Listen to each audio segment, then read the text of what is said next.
can we see Mohammad Rizwan in next match? In that match, Yeah, Mohammad Rizwan. Mohammad Rizwan. Let's see. Let's see what our 11 is tomorrow.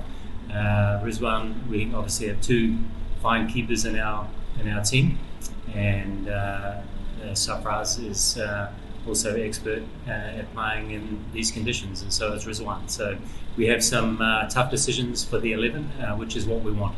So how excited are you regarding Shaheen Shafridi as he come back? How excited are you regarding Shaheen Shafridi? Yeah, Shaheen Afridi excites me every day. He's a wonderful football performer. He always has Pakistan at heart. He always wants to give 100% to the team, and there's never any doubts with Shaheen in terms of his intent and passion to play for this team. So he's got amazing skills, and he showed those skills in Galle. He hadn't played, or we hadn't played Test cricket for 6 months, so it was a tough examination down there for our seamers, because we obviously only played 2 quick bowlers, and we found that the outfield was very heavy as well. So that's taken a bit of a toll on some of the legs, but we've also had a nice 3 days to recover from that, and our medical staff are expert at getting our boys up and ready again. So Shaheen and all the attack, I'm pleased to say that the whole squad is fit and ready for selection. Coach, how was the preparations for the second test? You are now 1-0 leading the tournament. Yeah, look, we as a team, we closed that chapter in Galle. We were very, very proud of the way that we played down there. The brand of cricket that we played is something that we've been working on. We feel we have an obligation to not only win for our fans back home, but also in the way we win is very important. And we want to entertain, we want to be dynamic, and we want to be true to who we are as people. And I think by nature, our Pakistan team are fighters, they're warriors, they want to show their skills. And from our staffing point of view, we're working hard on just helping them release those skills. So what we saw in Galle was what we knew all along, that there was a lot of skills that perhaps had been hiding under the surface, but we're working hard to give our team the freedom to use those skills at the right time. And obviously a test match is a battle over 5 days, and there's times when you have to fight hard to get into the game.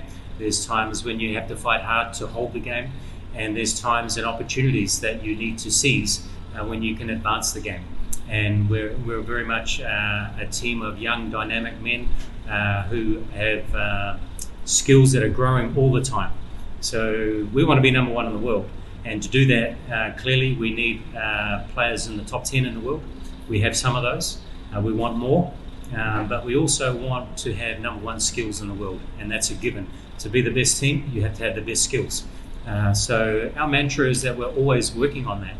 So we were very happy with the way we played in Galle, but we spoke as a unit after that day 5 victory, and we were happy to close that chapter in Galle because we know that this ground here is going to be a different examination for us. Maybe some different skill sets required, and certainly we will need to adapt to the conditions that we find on each of the days and each of the phases of the game. But we're really looking forward to it. We're certainly proud to be 1 up in the series, but we're taking each test in this test cycle as a unique opportunity to adapt to what we know are going to be the conditions, to make sure that we're adjusting along the way to what we find ourselves in terms of the position of the game, how the opposition are playing, and the opportunities to advance. But we're certainly looking forward to playing a dynamic brand that is a winning brand, but also an entertaining brand for our fans back home. Any news from the team? Any changes? Any changes from the team? Let's see. As I just mentioned, we're really happy that we have every player in our squad is fit, ready. We also worked hard in Gaul out the back in the nets, and we had a number of our playing 11 and also the non-playing group that put a lot of excellent work in down there to really experience the conditions that Gaul presents, and really try and learn and adapt and keep developing our skills for this part of the world, because it's a unique challenge. We're really enjoying the challenge. It's a lot of teams in the world come here and they find it very difficult to win. We're very, very happy that we've put a real focus on the skills that are required to win here during our camps in Lahore and in Karachi and also in Hambantota. And it was nice to see them play out in the first test.